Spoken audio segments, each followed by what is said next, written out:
지난주에 계속 이어서 이렇게 그리스도인이 버려야 할 생각들에 대해서 공부하고 있습니다. 오늘은 그 세 번째 시간으로 탐욕스러운 생각입니다. 오늘 공부 주제는 탐욕스러운 생각. 본문 말씀은 디모데전서 6장 10절입니다. 디모데전서 6장 10절 제가 받들어 읽겠습니다. 돈을 사랑하는 것이 모든 악의 뿌리니 이것을 욕심내는 어떤 사람들이 믿음에서 떠나 방황하다가 많은 슬픔으로 자신들을 찔렀도다. 네, 탐욕스러운 생각이라는 제목으로 말씀을 드리겠습니다. 이 세상 살아가는 사람들이 절망하는 경우를 보죠. 그런데 이제 그런 절망의 원인을 살펴보면은 많은 경우에 이 절망은 다른 사람들을 바라봄으로써 생기는 탐심으로부터 오는 경우가 많습니다. 그러니까 성경은 이 죄인들을 부러워하지 말라고 하셨는데, 하나님을 두려워하라고 하셨는데, 죄인들을 부러워하고 또 죄인들이 잘 살고 번영하는 것을 보면서 또 그것을 보면서 탐심을 가지게 되는 것이죠. 그렇게 되면은 그리스도인의 신앙생활에서 좌절감을 맛볼 수밖에 없습니다. 시기가 미움이 되고 또 악의를 갖게 되고, 그죠? 탐심이 늘어나는 것이에요. 우리 본문 말씀, 이 디모데전서 6장 10절 말씀을 다시 한번 자세히 보시기 바랍니다. 돈을 사랑하는 것이, 사랑이 나오죠? 사랑하는 것이 모든 악의 뿌리니 이것을 욕심내는 어떤 사람들이 믿음에서 떠나 방황하다가 많은 슬픔으로 자신들을 찔렀도다. 하나님을 사랑하지 않고 돈을 사랑한다고 되어 있습니다. 그러니까 이 말씀은요, 우리들에게 참으로 중요한 사실을 가르쳐 주십니다. 우리들 무심코 아니면 평소에 많이 읽어보셨던 말씀인데, 여기서 우리가 캐치해야 되는 중요한 핵심은요, 탐심은 무엇인가? 우리가 사랑하는 것과 연관이 되어 있다는 것이에요. 탐심은 우리가 사랑하는 것과 연관이 있다는 것입니다. 자, 탐심은 여러분들이 사랑하는 것으로부터 도단한 가지에서 나오는 것이에요. 그래서 하나님보다 세상을 더 사랑하면, 하나님보다 더 사랑하는 무언가가 있다면 그리스도인은 모든 문제에 빠질 수밖에 없습니다. 그 사람에게는 세상이 최고의 기쁨이자 행복이 될 것이기 때문이죠. 하지만 여러분들은 기억하실 것입니다. 이 세상의 모든 것들은 결국에는 모두 불타서 없어져 버릴 것이라는 것을. 오늘 공부는 여러분들의 마음속 가장 깊은 곳에 있는 이 은밀한 것까지 흔들어 놓을 수도 있을 것입니다. 생각해 보십시오. 성도가 하나님께서 주시고 또 주시고 계시고 장차 주실 것보다도 세상 죄인들이 가진 것을 더 부러워한다는 것, 그것만큼 꼴불견도 없을 것입니다. 따라서 오늘 우리는 하나님의 말씀을 통해서 자신을 진단해 볼 수 있어야 됩니다. 그리고 잘못된 것이 있다면 반드시 회개하셔야 됩니다. 그리고 탐욕스러운 마음을 버리고 첫사랑을 기억해야 되는 것이죠. 다른 어떤 것보다도 우리 주님을 사랑해야 됩니다. 그렇죠? 그것이야말로 우리에게 합당한 마음 자세가 될 것이기 때문이죠. 탐욕스러운 생각을 버리라. 첫 번째로 욕심, 죄, 사망이라는 원칙을 기억하셔야 됩니다. 욕심, 죄, 사망. 야고보서 1장 15절 말씀, 잘 아시는 말씀이 잠 열어보십시오. 야고보서 1장 15절.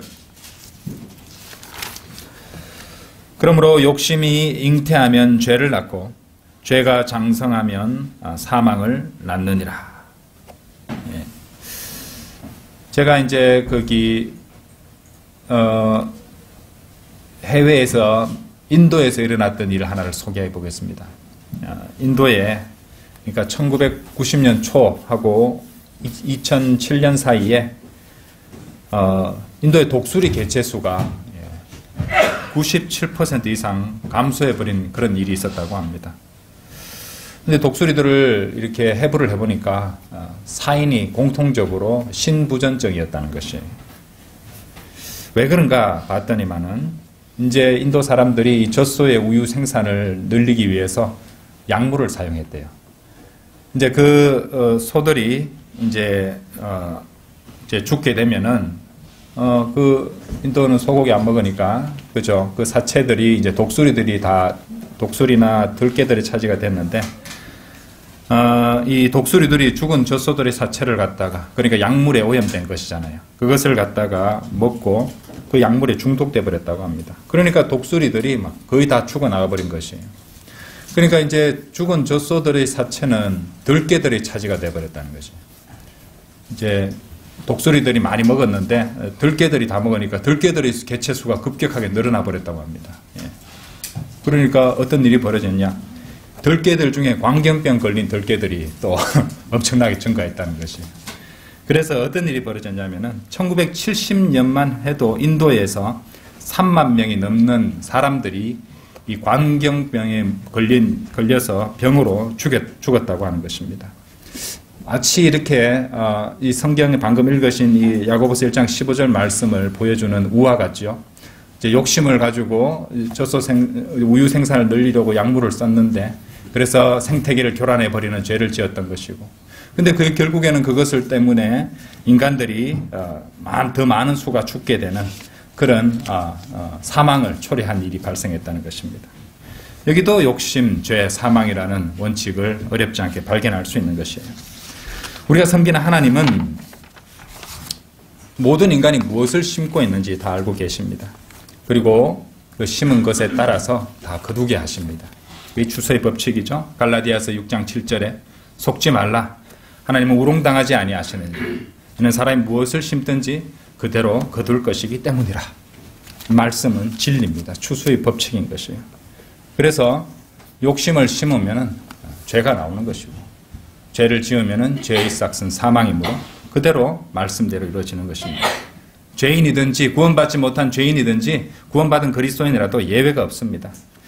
참으로 구원받았다면 둘째 사망의 권세로부터는 자유롭습니다. 우리가 둘째 사망은 뭡니까? 백보자 심판석에서 심판받고 영원히 꺼지지 않은 불못에 던져지는 게 둘째 사망입니다. 그렇죠?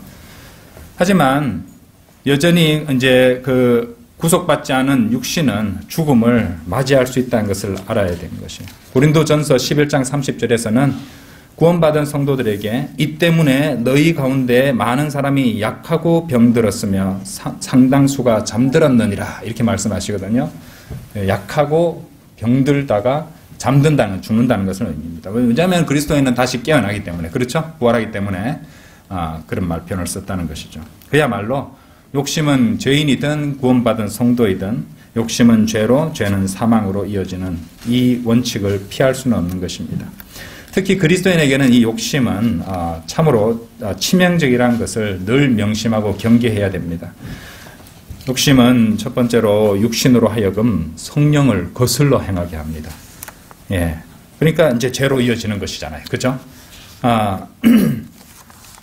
갈라디아서 5장 17절 한번 보십시오. 육신은 성령을 거슬러 욕심을 부리며 성령은 육신을 거스르나니 이들은 서로 반목하여 너희가 하고자 하는 것을 하지 못하게 하느니라. 하나님 말씀에 순종하지 못하게 하는 것. 이제 이 다음 주제에서 또 말씀을 드리겠습니다만은 이 욕심이, 그렇죠? 욕심이 성령을 거슬러 행하게 한다는 것입니다.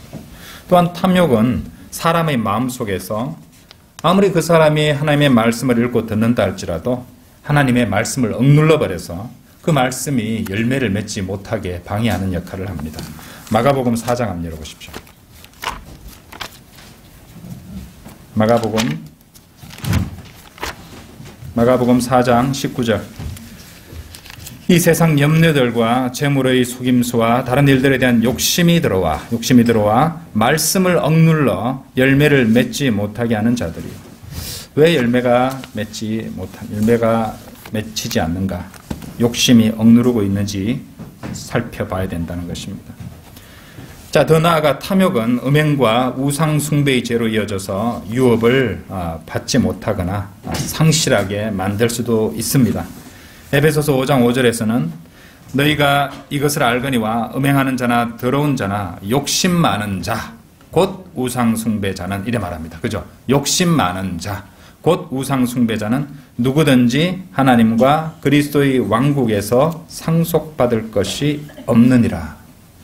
그렇죠? 골로새서 3장 5절에도 탐심은 우상 숭배라고 말씀하셨습니다. 일맥상통하죠. 그죠? 예. 욕심 많은 자는 곧 우상 숭배자다. 그렇죠? 행위를 갖다가 구원받지도 못한 이 교단교회 신도들 간에 막 행위를 쌓는 사람들 있잖아요. 대개 보면 욕심 많은 사람들이 굉장히 많습니다. 그죠? 교만하고 그런 것 사는 성향이 많이 보인다는 것입니다. 따라서 하나님의 은혜로 구원받은 그리스도인은 성령의 인도하심에 따라 불경건과 세상 정욕을 버리고 살아가야 됩니다. 그래서 디도서 2장 12절에서는 우리를 가르치시되 불경건과 세상 정욕들을 거부하고 우리로 신중하고 의롭고 경건하게 이 현 세상을 살아가게 하시며라고 말씀하시는 것입니다. 설령 방심해서 자신의 이 욕심을 제어하지 못하고 죄를 지었다 할지라도 그 즉시 진정으로 회개하고 돌이키고 자백해야 되는 것이죠. 요한 1서 1장 9절 말씀대로입니다. 아까도 말씀드렸지만 이 그리스도인이 이제 죄를 지속적으로 짓게 되면은요, 지옥에는 가지 않는다 할지라도 본향으로 가는 특급 열차를 타고 먼저 가게 될 수도 있기 때문입니다. 그렇죠?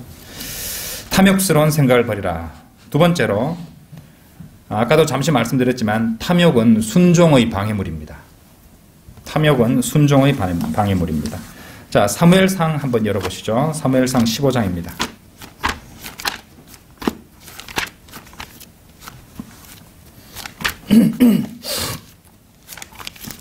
사무엘상 15장 3절입니다. 이제 가서 아말렉을 치되 그들이 소유한 모든 것을 완전히 멸하여 그들을 남겨두지 말지니 남자와 여자, 아기와 젖먹이, 소와 양, 낙타와 나귀를 다 죽이라 하셨나이다 한지라. 9절 보십시오. 그러나 사울과 백성이 아각을 살려두었고, 이제 사울이 살려두었고 하지 않고 사울과 백성이 아각을 살려두었고 이렇게 말씀하시죠. 양들과 소들과 기름진 것들과 어린 양들과 모든 좋은 것 중에서 가장 좋은 것은 남겨두고 완전히 멸하기를 원치 아니하였으며 천하고 쓸모없는 것들은 다 완전히 멸하였더라. 실용주의입니다. 실용주의. 그죠? 예. 15절 보세요. 사울이 말하기를 무리가 그것들을 아말렉인들에서 끌고 왔으나 이는 백성이 주 당신의 하나님께 제사를 드리려고 양들과 소들 중 가장 좋은 것으로 남겨둔 것이며 나머지는 우리가 완전히 멸하였나이다 하더라. 자, 이상의 말씀에서 우리가 발견하게 되는 것은 이렇게 직접적인 하나님의 명령에 대해서 사울 왕의 불순종, 직접적인 불순종이었죠. 직접적인 명령을 하셨는데 대놓고 불순종하고 또 거기에 대해서 이런저런 변명을 늘어놓고 있는 대목입니다. 15장을 15장 9절하고 이렇게 아까도 제가 읽으면서 말씀을 드렸지만은 9절과 이 15절 이 말씀을 보시면은 사울과 이 백성들이 서로 합의하에, 사울이 이제 백성들의 여론을 들었겠죠. 그래서 합의하에 하나님의 명령에 불순종했을 것이라는 암시를 우리가 이제 발견하게 됩니다. 그러니까 사울만이 아니라 사울과 백성이 아말렉의 아각과 소와 양과 기름진 것들을 살려두었고 또 백성이 주 당신의 하나님께 제사를 드리려고라고 이렇게 기록되어 있는 것처럼 이렇게 사울을 혼자 독단적으로 한 것은 아니라는 것을 알 수 있는 것이죠. 아무래도 사울은 이제 백성들의 여론을 두려워하는 인간이었기 때문에 뭐 당연한 일이었을 것이라고 생각됩니다. 또 사울과 이스라엘 백성들은 그들이 아말렉을 무찌른 사실에 자만하고 우쭐하게 되어 있었어요. 그렇죠? 자신의 승리의 전리품인 아말렉의 왕을 살려두어서 얼마든 자신들의 어떤 용맹과 승리를 축하하고 싶었을지도 모릅니다. 교만이 시작되죠. 하나님께서 명령하신 대로 그죠? 딱 행했으면은 그냥 무익한 종이 명령대로 했습니다. 이런 마음가짐을 가지면 되는데 그런 식으로 교만이 싹트고 있었던 것이. 자, 우리가 여기서 이제 깨닫게 되는 것은 참으로 이 욕심과 탐욕과 교만으로 그 마음이 채워진 사람은 하나님을 두려워하지 않는다는 것이에요. 그죠? 우리는 이것을 잘 보고 있어야 됩니다. 이런 일이 우리 주변에도 일어나기 때문이에요. 자, 이런 사람은 오히려 사울처럼 경제적인 손실과 사람만을 두려워하는 것이에요. 오늘날 이 온 세상의 치리자들을 한번 보십시오. 그들은 공히 하나님을 두려워하지 않고, 이 사람들이, 이 치리자들이, 이 전 세계의 리더들이 무엇을 두려워하냐면은 경제적 손실과 사람을 두려워합니다. 사람, 곧 여론을 두려워한다는 것이죠. 그렇죠? 그리스도인은 하나님을 두려워하는 사람이죠. 여기서 우리는 순종에 관한 중요한 두 가지 영적 교훈들을 캐치할 수 있어야 됩니다. 첫 번째로 탐욕이 순종의 방해물이라는 사실이에요. 탐욕이 순종의 방해물이라는 뜻입니다. 믿음의 경주를 가장 방해하는 것 중에 하나가 탐욕입니다. 욕심입니다. 사울은 교만해졌고 재물을 보고 탐욕이 생겼으며 사람을 두려워하게 되었고 하나님을 두려워하지 않게 되었습니다. 그리고 직접적이고 노골적인 불순종으로 이어지게 되었던 것입니다. 그러니까 탐욕과 교만과 불순종은 하나님을 두려워하지 않는 자들의 주요 특징입니다. 우리는 그 사실을 반드시 명심하고 있어야 된다는 것이죠. 두 번째로 이 탐욕에 사로잡힌 자들은 갖은 변명으로 자기 합리화를 합니다. 갖은 변명을, 거짓말을 해서까지, 그죠? 자기 합리화를 하는데 아주 명수입니다. 하지만 사울과 백성들이 아무리 하나님께 드리는 제사를 운운했다 할지라도, 하나님의 일, 이런 것들을 운운했다 할지라도, 그것은 실상 그 허울을 벗겨보면 실용주의로 포장된 사악한 탐욕에 지나지 않는다는 것이죠. 이것을 볼 수 있어야 되는 것이에요. 그죠? 무엇보다도 그런 변명은 마음을 살피시는 하나님을 더욱더 우롱하는 참으로 악한 죄라는 사실을 알아야 됩니다. 하나님을 두려워해야죠. 그죠? 하나님께서는 그것들을 다 이제 책임을 물으시고 대가를 치르게 하실 것인데 말입니다. 탐심은 아까도 말씀드렸듯이 골로새서 3장 5절 말씀대로 우상숭배입니다. 그리고 순종을 방해하는 죄악의 방해물이라는 것을 늘 명심해야 됩니다. 내가 왜 하나님의 말씀에 온전히 순종하지 못할까? 그러면은 내 안에 하나님보다 더 사랑하는 것이 있는가? 내 안에 탐욕의 마음이 있는가? 욕심이 있는가? 한번 점검해 보시라는 말입니다. 탐욕스러운 생각을 버리라. 세 번째로 만족할 줄 아는 경건은 큰 이익이 됩니다. 디모데전서 6장 6절 열어보시죠. 디모데전서 6장 6절에 보시면 그러나 만족할 줄 아는 경건은 큰 이익이 되느니라. 아멘이죠? 그죠? 예. 이게 우리가 취해야 할 큰 이익입니다. 만족할 줄 아는 경건. 요즘 한번 보십시오. 코로나 때문에 사람들이 이제 이 욕구 충족이 안 되니까 이 돈을 소비함으로써 심리적 안정, 위안을 얻으려는 사람이 늘고 있습니다. 코로나 때문에 해외여행 못 가니까 우리 한국 사람들은 해외여행이 인생의 낙이잖아요. 그죠? 예, 해외여행 한번 잘 갔다 와가지고 그 기억으로 고단한 하루하루를 갖다 버텨나가는 사람들이 생각보다 많은 것을 보고 놀랐습니다. 자, 그런 여행이 불가능해져 버리니까 이제 뭘 하느냐? 이 고가의 명품 소비가 비약적으로 늘었다고 합니다. 그래서 신조어들이 있는데 스트레스를 해소하기 위해 홧김에 지출한다고 해서 홧김 비용 들어보셨어요? 쓸쓸함과 외로움을 달래기 위한 쓸쓸 비용. 예. 큰 금액은 아니더라도 돈을 낭비하면서 느끼는 재미를 뜻하는 탕진잼. 예. 이런 말도 통용된다고 합니다. 자, 심리 전문가들은 이런 것들을 감정 소비라고 진단하는데요. 예. 음주, 외식, 쇼핑 등의 소비 행위들을 통해서 다양한 욕망들을 충족시킬 자극들을 그 몸에 채워넣고 일상의 스트레스와 또 이제 지루함을 처리하려 한다는 것이죠. 단적으로 말해서 그것은 하나님과 그분의 말씀을 거부하고 하나님 없는 삶을 추구하려는 죄인들의 가련한 자기 위안에 지나지 않습니다. 지난주에도 제가 간단히 설명을 드렸지만 성경은 어떤 보는 것이나 듣는 것으로도 눈과 귀를 채울 수 없다고 했잖아요. 그죠? 채울 수 없습니다. 아무리 가치 있는 물질을 축적하고 풍요를 증식시켜도 그런 많이 가진 사람의 특징이 뭔지 아십니까? 자기가 가진 것보다 가지지 못한 것에 집중한다는 것이에요. 가진 것을 못 봐요. 소유하는 순간 그것은 일단 넣어두고 가지지 못한 다른 것을 찾고 있는 겁니다. 이게 많이 가진 자들의 특징이라는 것이죠. 전도서 1장 8절에서 만물은 수고로 가득 찼으나 사람이 그것을 표현할 수 없으니 눈은 보는 것으로 만족하지 못하며 귀는 듣는 것으로 채워지지 않는도다라고 말씀하십니다. 세상에 속한 이 죄인들이 추구하는 육신의 정욕, 안목의 정욕, 생의 자랑, 요한일서 2장 16절에 나오죠. 이런 것들은요 채워지지 않는데, 채워지지 않는 게 또 있습니다. 뭡니까? 지옥과 멸망입니다. 지옥과 멸망처럼 결코 채워지지 않습니다. 그러니까 인간에게는 오직 성령만이 채울 수 있는 빈자리가 있는데, 자기들도 뭔가 공허함이 있다는 것을 아는데 성령 예수 그리스도를 구주로 믿고 그분을 영접함으로써 그 빈자리를 채우려는 생각은 하지 않고 다른 것들로 이제 육신을 충족시키고 혼적 열심을 충족시킴으로써 영적 공허를 채우려 한다는 것이에요. 그렇죠? 이 소비가 다 그렇게 연결되어 있습니다.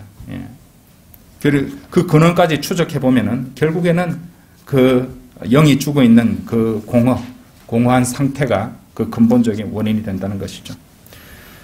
그러니까 이제 그런 공허함과 상실감을 처리할 수 없으니까 온갖 정욕들과 또 죄악들과 물질들을 탐닉하다가 결국에는 스스로를 확장하여 한없이 입을 벌린 지옥으로 내려가게 되는 것입니다. 불쌍하죠. 그죠? 불쌍합니다.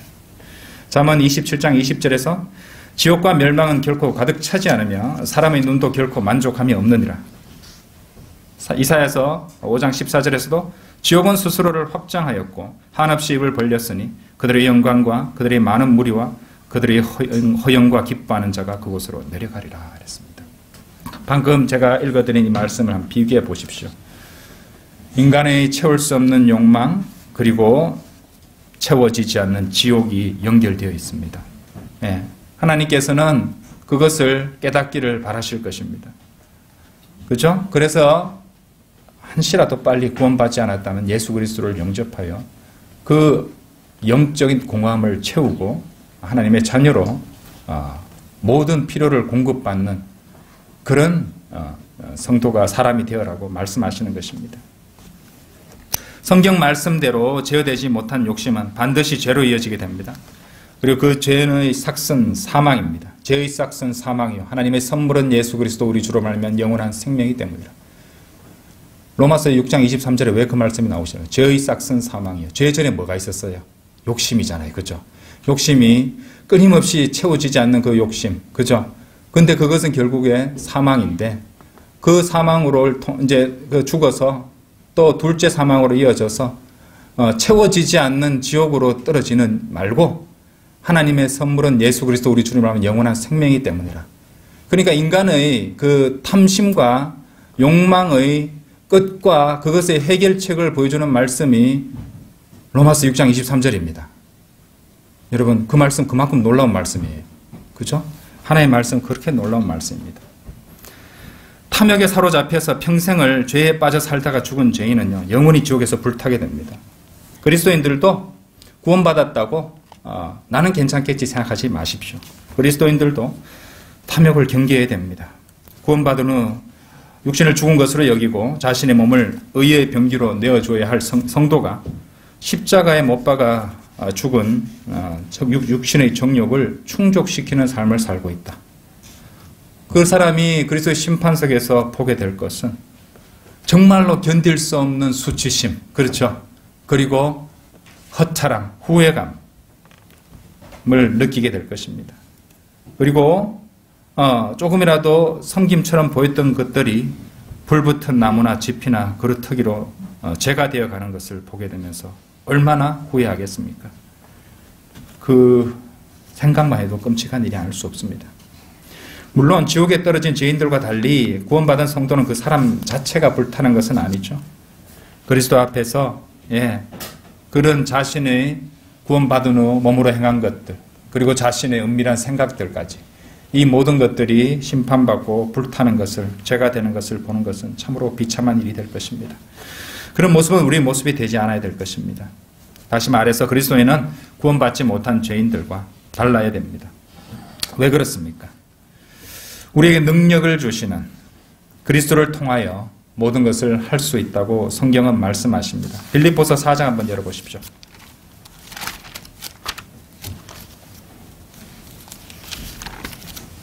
빌립보서 4장 13절. 내게 능력 주시는 그리스도를 통하여 내가 모든 것을 할 수 있느니라. 자, 11절, 12절도 보십시오. 내가 궁핍함으로 말하는 것이 아니니 이는 내가 어떤 처지에서도 스스로 만족하는 법을 배웠기 때문이라. 나는 비천에 처할 줄도 알고 또 풍부함에 처할 줄도 알며 모든 처지와 모든 일에 있어서 나는 배부름과 배고픔과 풍부함과 궁핍함을 다 배웠노라. 내게 능력 주시는 그리스도를 통하여 내가 모든 것을 할 수 있느니라. 어떻습니까? 어떤 처지에서도 스스로 만족하는 법을 배울 수 있는 사람, 바로 그리스도인입니다. 어째서 그렇습니까? 그리스도인은 위대한 약속, 로마서 8장 28절에 위대한 약속이 주어져 있잖아요. 그죠? 그 하나님을 사랑하는 자들, 그분의 목적에 따라 부르심을 받은 모든 사람들에게는 모든 일이 합력하여 선을 이룬다고 하셨잖아요.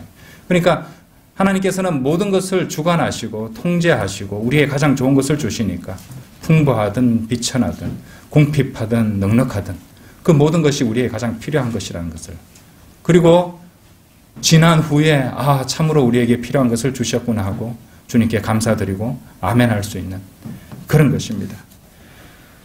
자, 만족할 줄 아는 경우는 바로 주 예수 그리스도께로부터 나와서 그분 안에 있는 이 그리스도인들이 그분 한 분으로 만족할 줄 아는 그런 경건입니다. 그리스도 한 분으로 만족할 줄 아는 사람들이에요. 어째서 그렇습니까? 우리에게 지혜와 의와 거룩함과 구속이 되시는 분을 우리 안에 모시고 살기 때문입니다. 그리고 그분은 그분의 자녀들을 도우시는 분이세요. 우리가 힘든 상황에 처했다 할지라도 주님께서는 우리를 떠나지 아니하시고 동행하시며 도와주십니다. 히브리서 13장 5절에서 너희의 생활 방식에 탐욕이 없도록 하고 현재 가진 것들로 만족하라. 이는 그가 말씀하시기를 내가 너를 떠나지 아니하고 너를 버리지 아니하리라고 하셨습니다. 그죠? 과거에 가졌던 걸로 만족하라는 것이 아니라 성경은 현재라고 말씀하십니다. 주님께서는 우리 현재를 다양한 조건으로 형편으로 채우실 수 있습니다. 우리에게 가장 필요한 것들로 말이죠. 그렇죠? 그리스도인은 만족할 줄 아는 경건을 실행하고 있어야 합니다. 그리스도인은 원하는 대로 욕심을 충족시키는 사람들이 아니라 필요한 대로 주님으로부터 공급받는 사람들입니다. 아시겠어요? 그리스도인이 만일 자신이 현재 가진 것들에 만족하지 못하고 탐욕으로 얼룩진 삶을 살고 있다면 그 사람은 결코 주님과 온전한 교제도 나눌 수도 없고 그분과 동행을 이어갈 수도 없는 것입니다. 만족할 줄 아는 경건이라는 것은 물질적 상태에 상관없이 어떠한 상황에서든 만족하고 주님께 어떠한 상황에서도 감사하며 사는 삶입니다. 따라서 디모데전서 6장 7절과 8절은 이렇게 말씀하시는 것이에요. 펼칠 수 있는 분 한번 열어보시죠. 제가 읽어드리겠습니다. 디모데전서 6장 7절 8절 이렇게 말씀하세요. 자, 그 아까 만족할 줄 아는 경건은 큰 이익이 되느니라 6절 말씀이었는데 7절 보세요. 우리가 세상에 아무것도 가지고 온 것이 없으며 아무것도 가지고 갈 수 없는 것이 분명하니 우리에게 먹을 것과 입을 것이 있으면 이것들로 만족할 것이니라. 참으로 놀라운 말씀입니다. 그리고 참으로 당연한 말씀입니다. 대중가요 옛날에 나왔던 가사 중에 맨몸으로 태어나서 오단벌은 건졌잖소 이런 가사를 들었던 제 기억이 있는데 맨몸으로 태어나서 오단벌은 건졌다고 해서 인생을 남는 장사라고 하는데 오단벌도 못 건집니다. 그죠? 옷을 가져갈 수 없어요. 썩어버리잖아요. 수위를 말하는 것 같은데, 그렇죠? 예, 우리가 늙고 나이가 들어감에 따라서 어떤 일이 벌어집니까? 노화가 되면은 머리가 빠지죠. 이도 하나씩 빠집니다. 예, 그렇다 할지라도 하나님께 감사할 수 있어야 되는 것은 생각해 한번 보세요. 우리가 태어날 때 우리 머리 많았습니까? 머리 있었습니까? 태어날 때 머리 없잖아요. 예, 어떤 독특한 케이스는 머리도 많은 경우도 있습니다만 태어날 때부터 거의 머리가 거의 없습니다. 이는 있습니까? 이빨이 하나도 없습니다. 태어날 때. 예, 그렇게 태어났잖아요. 그래서 하나님의 은혜로 이도 생기고 머리도 나고 멋도 부리고 건강하게 잘 살아서 잘 먹고 살잖아요. 그죠? 그리고 다시 늙게 되면은 하나님께서 너도 이제 네 몸이 쓰러질 때가 되니까 네가 처음 태어났던 때를 한번 생각하면서 겸손하고 감사하고 주님께 의지하며 살도록 해라. 그런 뜻 아니겠습니까? 그죠? 나이가 먹을수록 기능들도 다 떨어집니다. 그래서 르크마 목사님은 노인들이 이제 얻을 수 있는 이익이라는 것은요, 젊은 사람들보다 하나님께 더 의지하는 삶을 살 수 있다는 것입니다. 예, 그죠? 하나님께 더 의지할 수 있는. 젊을 때는 자기 생각, 자기 힘, 자기 계획 이런 것들을 내세우지만은요. 예. 근데 실제로 젊은 사람도 가져야 될 자세가 바로 그런 자세입니다. 하나님께 모든 것을 의지해야 되구나. 하나님 없이 나는 어떤 것도 제대로 할 수 없구나. 야곱 생각해 보세요. 야곱. 주의 천사를 만났잖아요. 그죠? 근데 야곱이 이 위골됐습니다. 끝까지 이제 막 자꾸 안 놔주니까. 그죠? 그러니까 몸이 망가지고 나서 쩔뚝거릴 상태가 되고 나서야, 그때서야 축복해 주시잖아요. 그런 원리인 것입니다. 자, 우리는 어떤 상황에서든 주님께 감사드리고 그렇게 살아야 합니다. 생각해 보십시오. 그리스도인은 설령 누추한 집에 살고 있다 하고 또 보물차조차도 몰 수 없는 상황이라 해도 늘 항상 감격적인 찬양을 올려드릴 수 있는 사람입니다. 그렇죠? 하나님께서는 그 사람이 누리고 있는 풍요도 필요하시다면 빼앗아 가실 수도 있습니다. 그렇죠? 그러니까 그런 것을 늘 대비하고 살아야 됩니다. 너무 꽉 잡고 살면 안 돼요. 그리스도인은. 그렇죠? 예. 자, 예수 그리스도께서 이 땅에 계시는 동안 예수님은 머리 둘 곳조차 없으셨음을 기억해야 될 것입니다. 그죠? 그리스도 안에서 만족하고 늘 감사하는 삶, 그것이 바로 우리가 견지하고 있어야 할 올바른 삶의 태도입니다. 이런 태도를 꼭 잡고 살아야지 재물과 욕심을 꼭 잡고 사는 것은 아닐 것입니다.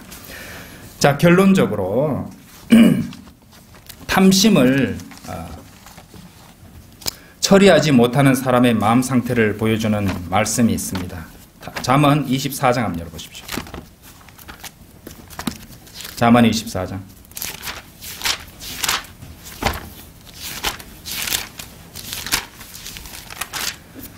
잠언 24장 31절.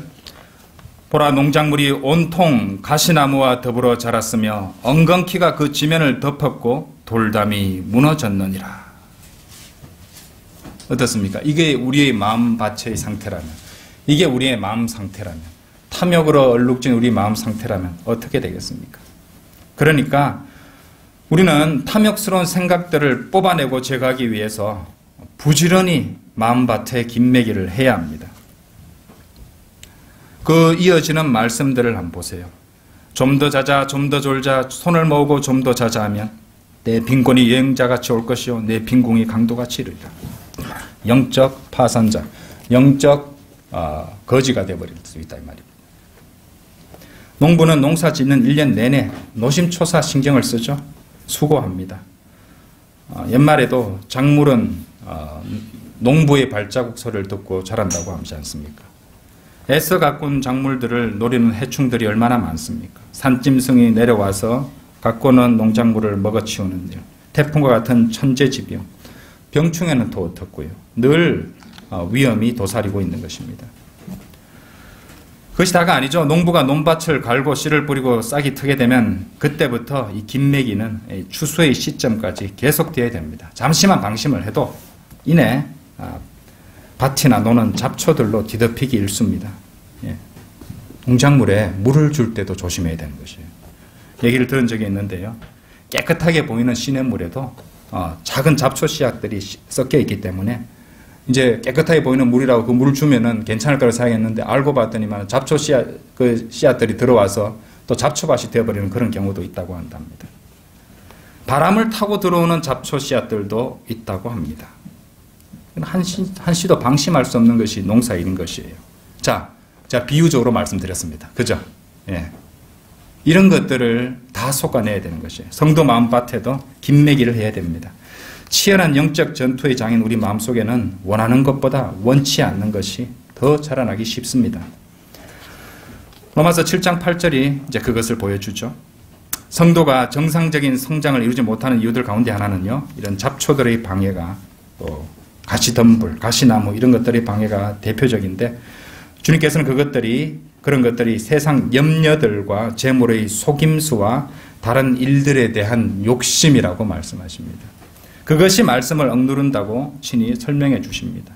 우리 마가복음 4장 19절에 찾아봤죠. 성도의 마음밭에는 매일 하나님의 말씀의 씨앗을 심어야 되고, 아무 물이라 아닌 순수한 말씀의 물을, 순수한 말, 변개된 성경이 아니라 가짜 거짓 교리가 아닌 순수한 말씀의 물을 부어서 하나님께서 잘하시도록 해드려야 됩니다. 만일 자신의 마음에 탐심과 세상 염려가 자라고 있다면 즉시 예리한 말씀의 칼로, 히브리서 4장 12절에 나오죠? 일일이 찾아보지 않겠습니다. 보이는 대로 잘라내고 뽑아내야 됩니다.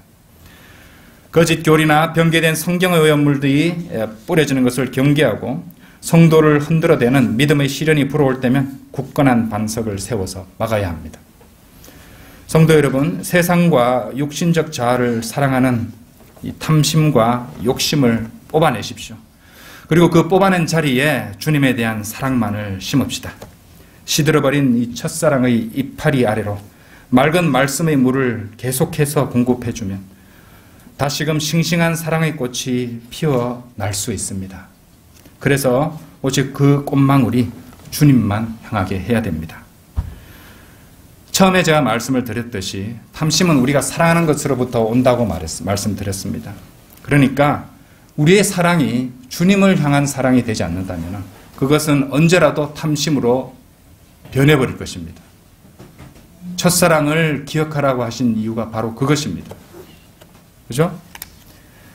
제자도도 그랬잖아요. 그죠? 제자도를 주님을 사랑하는 것을 제일 첫 번째로 하고, 그리고 우리가 사랑을 베풀어야 될 사람들을 사랑하면 되는 것입니다. 순서가 바뀌면 안 되는 것이에요. 그러니까 그 순서가 바뀌면 우리의 사랑은 모두 탐심으로 변해버린다는 것입니다. 위대한 진리죠? 명심하시기 바랍니다. 다 같이 기도드리겠습니다.